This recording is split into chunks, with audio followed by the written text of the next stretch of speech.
ஆண்டவரும் இரட்சகரும் மீட்பருமாகிய உன்னதமான இயேசு கிறிஸ்து நாமத்தினாலே ஹவுஸ் பிரேயர் யூடியூப்களாய் இணைந்து கொள்கிற யாவரையும் வாழ்த்துகிறேன். கர்த்தர் நல்லவர், நம்பத்தக்கவர், சதாகாலம் நம்மோடு கூட இருந்து நம்மை நடத்துகிற நல்ல ஆண்டவரை நானும் நீங்கள் இரட்சகராய் பெற்றிருக்கிறோம். பிரியமான தேவனுடைய பிள்ளைகளே, எங்களுடைய வாழ்க்கைக்காக நம் அநேக காரியங்களிலே நாங்கள் சில நேரம் வீழ்ந்து போகிற சூழ்நிலைகள் வருகிற போது நாம் பலவீனமான வார்த்தைகளையும் அதரியமான வார்த்தைகளும் தோல்வியான வார்த்தைகளையும் அறிக்கை செய்கிறதுனால சில நேரம் நம்முடைய இலக்கை அடைந்து கொள்ள முடியாதபடி, வாழ்வின் மேன்மைகளை பெற்றுக்கொள்ள முடியாதபடி அநேக பலவீன கட்டுக்குள்ளில் சிக்கொண்டு தவிக்கிறோம். அநேகர் தங்களுடைய வாழ்க்கையை குறித்து நாம் பலவீனமான அறிக்கை செய்கிறோம். என்னால் முடியாது, இந்த காரியம் நடக்காது, இது சாத்தியப்படாது, இது தராது, எனக்கு இது வாய்க்காது. இன்றைக்கு அதிக அப்படி சொல்லி சொல்லி சொல்லி உங்களுக்கு வர வேண்டிய ஆசீர்வாதங்களை, உங்களுக்கு வர வேண்டிய செழிப்புகளை, உங்களுக்கு வேண்டிய சமாதானங்களை, உங்களுக்கு வர வேண்டிய நன்மைகளை நீங்களே தடை பண்ணுகிறீர்கள். அதனால தன் வேதம் சொல்லுகிற நீதிமொழிகள் புத்தகம் 18ஆம் அதிகாரம் 21ஆம் வசனம் இப்படியா சொல்லுகிறது: மரணமும் ஜீவனும் நாவின் அதிகாரத்தில் இருக்கும், அதில் பிரியப்படுகள் அதன் கனியை புசிப்பார்கள். வேதம் மிக தெளிவாக சொல்லுது, மரணமும் ஜீவனும் நாவின் அதிகாரத்தில் உண்டு. ரெண்டு காரியம், நன்மையும் உண்டு, தீமையும் உண்டு, ஆசீர்வாதம் உண்டு, சாபம் உண்டு, உயர்வு உண்டு, தாழ்வு உண்டு. அப்ப நாம் எதை அறிக்கை பண்ணுகிறோம், எதை நாம் சொல்லுகிறோமோ அதுதான் என்ற வாழ்க்கையில நடக்கும் என்பதை நாங்கள் நம்ப வேண்டும். முதலாவது, பிரியமான தேவ பிள்ளைகளே, நீங்கள் எந்த சூழ்நிலையிலும் அதரியமான வார்த்தைகளை, பலவீனமான வார்த்தைகளை, முடியாத என்ற வார்த்தைகளை நீங்கள் பிரயோகிப்பதை தவிர்த்து கொண்டு, என்னை பலப்படுத்துகிற கிறிஸ்து இயேசுவினால் எனக்கு எல்லாவற்றையும் செய்ய பலன் உண்டு நம்பிக்கையோடு நீங்கள் எழும்பி இந்த வசனத்தை அறிக்கை செய்வீர்களா இருந்தால் கர்த்தர் உங்கள் காரியங்களை வாய்க்க பண்ணுவார். வேதம் நமக்கு சொல்லுகிறது, நீங்கள் கையிட்டு செய்கிற சகல பிரயாசங்களிலும் உங்கள் தேவனாகிய கர்த்தர் எல்லாவற்றும் 1000 மடங்கு பெருகும்படி ஆசீர்வதிக்க உண்மை உள்ளவர். இதோ தடைகளை நீக்கி போடுகிற கர்த்தர் எங்கள் முன்பாய் கடந்து போய் தடைகளை நீக்க உண்மை உள்ளவர். அப்ப நாம் அதை அறிக்கை செய்யணும், நாவினால் அறிக்கை செய்யணும். வேதம் சொல்லு, அதை விரும்புகிறான் கனியை புசிப்பான். அப்ப நாங்கள் நன்மைகளை விரும்பணும், மேன்மைகளை விரும்பணும், உயர்வை விரும்பணும், செழிப்பை விரும்பணும். எனவே இன்னைக்கு அநேகர் நம் அதிகமான வார்த்தைகளை சொல்லுகிறோம். ஒருவேளை நம்ம வாழ்க்கையில் வியாதி இருக்கலாம். இந்த வியாதியை நாங்கள் சொல்லுவோம், நான் இவ்வளவு காலம் உயிரோடு இருக்க போறேனோ, என் பிள்ளைகளுடைய வாழ்க்கையை நான் காண்பேனோ, என் பிள்ளைகளுடைய எதிர்காலங்களை காண்பேனோ. பைபிள் சொல்லுது, உன் சந்ததியின் வாழ்வை நீ காண்பாய்.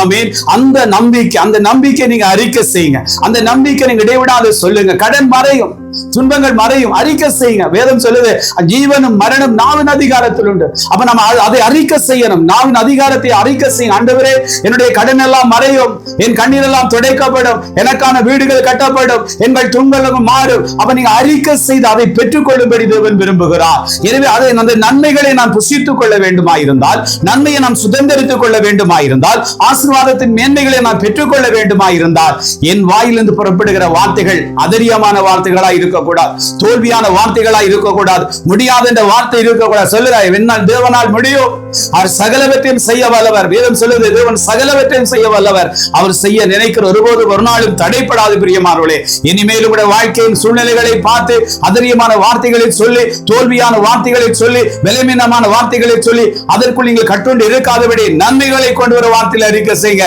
என் தேவன் எனக்கு ஆசீர்வாதங்களை தருவார், என் தேவன் எனக்கு செழிப்பை தருவார், என் தேவன் எனக்கு மேன்மைகளை தருவார். நீங்கள் சொல்ல சொல்ல சொல்ல அவர் சொல்லாகும், அவர் கட்டளை நிற்கும் என்ற வார்த்தையின்படி அவர் சகலவற்றையும் செய்து முடித்து ஆசீர்வதிக்க உண்மையுள்ளவராய் இருக்கிறார். பிரியமான தேவ பிள்ளைகளை, சின்ன கஷ்டமாயிருக்கு. ஏன் ஆண்டவர் இந்த போராட்டம், ஏன் ஆண்டவர் இதை சொல்லி சொல்லியே நாம் அந்த வட்டத்துக்குள்ள இருக்கிறோம். நான் அடிக்கடி நான் சபையிலையும் சொல்லுகிற காரியம், நாம் எதை அறிக்கை செய்கிறோமோ, நாம் எதை நான் சொல்லுகிறோமோ அதைத்தான் நான் பெற்றுக்கொள்ள போகிறேன். அப்ப நம்ம ஜீவனை அறிக்கை செய்யணும், ஆசீர்வாதத்தை அறிக்கை செய்யணும், சமாதானத்தை அறிக்கை செய்யணும், நன்மையை அறிக்கை செய்யணும், உயர்வை அறிக்கை செய்யணும், மேன்மைகளை அறிக்கை செய்யுங்க. கர்த்தர் அப்படியே செய்து முடிக்க வல்லவராயிருக்கிறார். சில வருடங்களுக்கு முன்பாக என்னோடு கூட ஊழியத்தில் இருந்த ஒரு சகோதரன், நான் ஒரு இடத்தை பார்த்து நான் சொன்னேன், இந்த இடத்தை கர்த்தர் எனக்கு தருவார், இந்த இடத்தை நான் பெற்றுக்கொள்வேன். ஆனா அந்த சூழ்நிலை நாங்கள் அதை நான் சொல்லுகிற போது மிகுந்த வறுமை, சரியான போராட்டம், சரியான கஷ்டம், சொல்லி முடியாத நெருக்கம். ஆனால் நான் நம்பினேன் கர்த்தர் எனக்கு தருவார் என்பதை நான் அறிக்கை செய்தேன். நான் ஒவ்வொரு நாளும் அந்த இடத்துல வரும்போது, அந்த இடத்தை கடந்து போகிற போது நான் சொல்வேன், இந்த இடத்தை கர்த்தர் எனக்கு தந்தார், இந்த இடத்தை எனக்கு ஆண்டவர் சுதந்திரமாய் தந்தார், இந்த இடத்துல எங்களுடைய ஆலயம் கட்டப்படும், இதுல எங்களுடைய மிஷன் சென்டர் கட்டப்படும், இதற்கான நம்முடைய ஆசீர்வாதம் வாசலை கர்த்தர் திறப்பார். உங்களுக்கு தெரியுமா பிரியமானவர்களே, காலம் கடந்து போற போது கர்த்தர் நினையாத விதமாய், அற்புத விதமாய் அதை நமக்கு வாய்க்க பண்ணி அதை சுதந்திரமாய் சொந்தமாய் கொடுத்தார். எனவே நாங்கள் ஒவ்வொரு நாளும் நம் ஜீவனை அறிக்கை செய்யுங்க, ஆசீர்வாதத்தை அறிக்கை செய்யுங்க. இன்றைக்கு வறுமை மாறிப்போம், உடைய வாழ்க்கையின் போராட்டம் மாறிப்போம். இந்த சத்தத்தை கேட்டுக்கொண்டு எந்த தேசத்து மூலையில நீங்கள் ஒடுங்கி கொண்டு போராட்டத்தோடு இதனால முடியுமா, இது நடக்குமா, என் வாழ்க்கை மாறுமா, என் சூழ்நிலைகள் மாறுமா, என் பிள்ளைகள் மாறுமா, நிச்சயமாய் மாற தன் மண்ணுகிறது நம்மோடு இருக்கிறார். மாற்றத்தை கொடுக்கிற கர்த்தர் உங்களுக்குள் வாசமாய் இருக்கிறார். எனவே நீங்கள் எதை அறிக்கை செய்களோ அதை பெற்றுக் கொள்வீர்கள். எனவே இனி மேலும் கூட வாயிலிருந்து ஒரு பலவீனமானத்தை வேண்டாம். நீங்க அநேகர் பிள்ளைகளை பார்த்து சொல்லுவான், இவன் சரி வர மாட்டான், இவன் உதவ மாட்டான். கணவனை பார்த்து சொல்லுவான், இவர் திருந்த மாட்டார், இவருக்கு மாற்றம் வராது. அதை நியமிக்கிறதுக்கு அதை தீர்மானம் நாங்க யார்? சொல்லுங்க. ஆண்டவரை பார்த்து அவரால் முடியும். கர்த்தர் செய்ய வல்லவர். அவர் நிச்சயமாய் செய்து முடிப்பார். நம்பிக்கையோடு நீங்கள் அறிக்கை செய்வீர்கள் என்றால் மாற்றத்தை கொடுத்து ஆசீர்வதிக்க தேவன் வல்லமையுள்ளவராய் இருக்கிறார். நீங்கள் எந்த சிறையிருப்பில் இருந்தாலும், நீங்கள் எந்த போராட்டத்தில் இருந்தாலும், எந்த சஞ்சலத்தில் இருந்தாலும் நீங்கள் தைரியமாய் அறிக்கை செய்யுங்க. சொல்லுங்க, என் ஆண்டவரின் சிறையிருப்பை திருப்பார், ஆண்டவர் எங்கள் கட்டுகளை உடைப்பார், ஆண்டவர்கள் வறுமைகளை மாற்றி போடுவார், கர்த்தரின் கடனை அடைத்து போடுவார், என் பிள்ளைகள் கரை சேர்வார்கள், என் பிள்ளைகளின் வாழ்வை நான் காண்பேன் என்று அந்த ஜீவனை அறிக்கை செய்வமா இருந்தால் அந்த நன்மையான கனியை புசித்துக் கொள்ளும்படி கர்த்தர் கிருபை செய்வார். எனவே பிரியமான தேவ பிள்ளைகளே, இன்று நம்முடைய வாழ்க்கையில எல்லா பலவீனமான, அதரியமான, தோல்வியான வார்த்தைகளை எடுத்துவிட்டு ஆசீர்வாதமானதை அறிக்கை செய்யுங்க. கர்த்தர் அப்படியே ஆசீர்வதி உயர்த்த உண்மை உள்ளவராக இருக்கார். என்னோடு சேர்ந்து சொல்லுங்க, ஆண்டவரே நாங்கள் உம்மை நம்பி உம்முடைய சமூகத்துல நிற்கிறோம், உம்மை நம்பி நாங்கள் அறிக்கை செய்கிறோம், நீ அப்படியே வாய்க்க பண்ணும் என்று சேர்ந்து என்னோடு கூட சேர்ந்து தேவனை நோக்கி பாருங்கள். ஜெபம் பண்ணுவோம். பரிசுத்த நிறைந்த ஆண்டவரே, ஆண்டவரே, இந்த வேலைக்காய் நன்றி இதயத்தோடு ஸ்தோத்திரிக்கிறோம். மரணமும் ஜீவன் நாவின் அதிகாரத்தில் இருக்கிறது.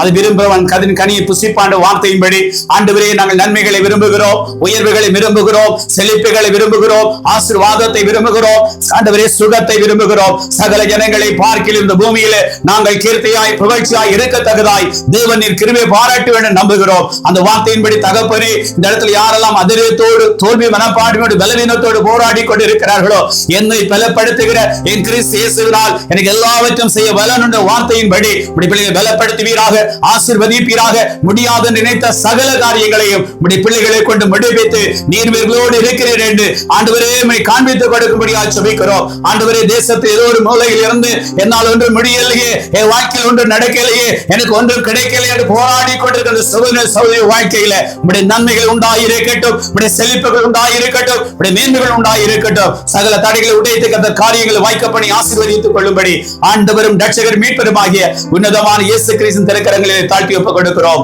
நல்ல பிதாவே. ஆமென், ஆமென். பிரியமானவர்களே, ஜீவனை அறிக்கை செய்க, மேன்மை வரும். கர்த்தர் உங்களை ஆசீர்வதிப்பார். God bless you.